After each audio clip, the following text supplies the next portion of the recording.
Hoy nos vamos a meter de lleno en una de las preguntas más increíbles de la historia. Vamos a ver la muralla, la gigantesca resistencia que enfrentaron los primeros cristianos en una misión que, según las fuentes, era sumamente difícil. Y acá está la gran pregunta, ¿no? La paradoja que vamos a explorar. ¿Cómo es posible que un grupito de gente, casi una secta, centrada en una figura ejecutada por el Estado, no solo sobreviviera, sino que le plantara cara al imperio más grande que el mundo había visto? Ese es el misterio que vamos a tratar de entender hoy. Bien, para entenderlo, vamos a dividirlo en 4 partes. Primero, la misión que tenían, que era casi imposible. Segundo, el choque con su propia cultura, el judaísmo. Tercero, el conflicto directo con el Imperio Romano. Y por último, ese muro cultural con el que se toparon de frente. Bueno, arranquemos por el principio. Hay que imaginarse el contexto. La misión cristiana no era solo difícil, era, para los estándares de la época, casi impensable. El mundo grecorromano estaba saturado de paganismo. Los dioses estaban en todas partes, de verdad, en el mercado, en el gobierno, en cada casa. Intentar meter ahí un único dios, que además era exclusivo, era como querer vaciar el océano con una cucharita. Una locura. Y piensen en cómo los veían. No como gente santa, sino como alborotadores. Su mensaje sobre un criminal crucificado no inspiraba a la mayoría. Al contrario, era incomprensible y hasta ofensivo. Es que, en un mundo donde lo que valía era el honor, el poder, la victoria, ¿qué venían a decir ellos? ¿Que la salvación venía de la debilidad, de una ejecución pública? O sea, iba en contra de todo, de absolutamente todo lo que esa sociedad creía. Ok, ese era el frente externo, pero ahora vamos al primer campo de batalla, y quizás el más personal. Antes de pelear con Roma, el cristianismo tuvo que pelear en casa, por así decirlo, dentro de su propia cultura de origen, el judaísmo del siglo I. A ver, el choque aquí era total, absoluto. ¿Qué esperaba el pueblo judío? Esperaban un Mesías, un libertador, un rey guerrero que los iba a sacar de encima a los romanos, y que les llegó un carpintero, un maestro sin título oficial, que termina ejecutado justamente por los romanos. No, esto no era una simple decepción. Era literalmente todo lo contrario a lo que esperaban. Y acá viene el problema más grande, el nudo teológico. Porque la crucifixión no era solo una derrota, no. Según sus propias escrituras, la Biblia hebrea, significaba que Jesús estaba bajo una maldición de Dios. Pónganse en el lugar de un judío de esa época. Adorar a alguien así era impensable, era una blasfemia, un callejón sin salida teológico. Pero esperen, que hay más. El conflicto no paraba ahí. Decir que Jesús era divino chocaba de frente con el monoteísmo judío. Era como decir que había un segundo Dios. Y encima, los cristianos empezaron a dejar de lado cosas sagradas, las leyes sobre la comida, la circuncisión, que era la señal misma del pacto con Dios.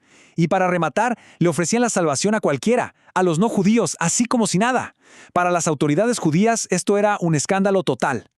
Bien, dejamos el conflicto interno, por llamarlo de alguna manera, y nos vamos a enfrentar al gigante, al Imperio Romano. Y acá la pelea ya no es solo de ideas, es política, es legal. Es contra la superpotencia del planeta. Ok, para entender lo que pasó, hay que entender 2 palabritas clave para los romanos: religio y superstitio. Religio era la religión oficial, la del Estado, un deber cívico para que al imperio le fuera bien. El judaísmo, por ser tan antiguo, tenía ese estatus, estaba protegido. Pero el cristianismo fue catalogado como superstitio.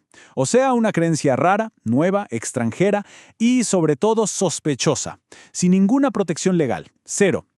Y esa etiqueta, la de superstitio, lo cambiaba todo.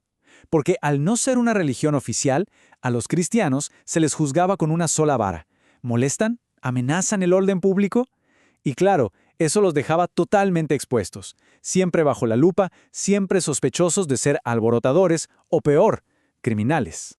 Y las acusaciones que las llovieron eran terribles. De verdad, los llamaban ateos. Ateos, porque no adoraban a los dioses romanos. Se decía que eran caníbales, imagínense, por una mala interpretación de la Eucaristía. Y que cometían incesto porque se llamaban hermano y hermana entre ellos. El historiador Tácito llegó a escribir que odiaban a toda la raza humana. Durísimo. Y bueno, toda esta tensión religiosa, social, legal, todo se redujo a una sola prueba.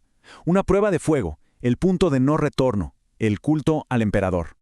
Al final, todo se resumía en dos frases que no podían coexistir. Por un lado, la exigencia romana, César es señor. Para ellos era un trámite, una simple prueba de lealtad política, quemar un poquito de incienso y listo. Pero para los cristianos, su confesión era otra, Jesús es señor.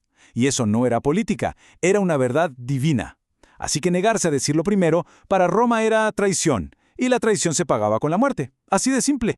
Ya vimos el frente religioso y el político.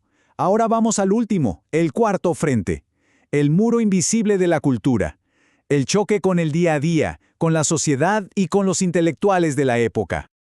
A ver, para la gente culta de la época, para los filósofos, para la élite pensante, el mensaje cristiano era directamente absurdo. No es que no estuvieran de acuerdo, es que les parecía una tontería. Chocaba con todo lo que ellos consideraban lógico, honorable y verdadero. Miren este contraste. Los griegos y romanos creían que la verdad tenía que ser antigua, universal, y el cristianismo venía con una historia de hacía 5 minutos, de un lugar perdido en el mapa. Ellos buscaban la sabiduría en la razón, en la lógica, y los cristianos, en un hombre crucificado. Y para colmo, ¿quiénes eran los cristianos? Pues como decían sus críticos, y hasta sus propios líderes admitían, eran los incultos, los esclavos, la gente sencilla, no la élite. Y esta forma de pensar tenía consecuencias brutales en la vida diaria. Era un camino directo al aislamiento. Primero, se negaban a adorar ídolos. Eso significaba que, segundo, no podían participar en casi nada, ni festivales, ni juegos, ni teatro. Todo tenía que ver con los dioses.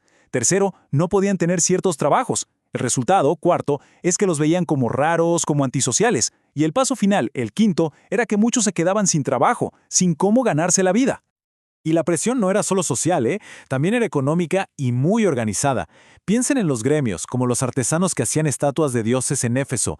Su negocio dependía del paganismo. Si la gente se convirtió al cristianismo y dejábale comprar ídolos, ellos se quedaban sin trabajo.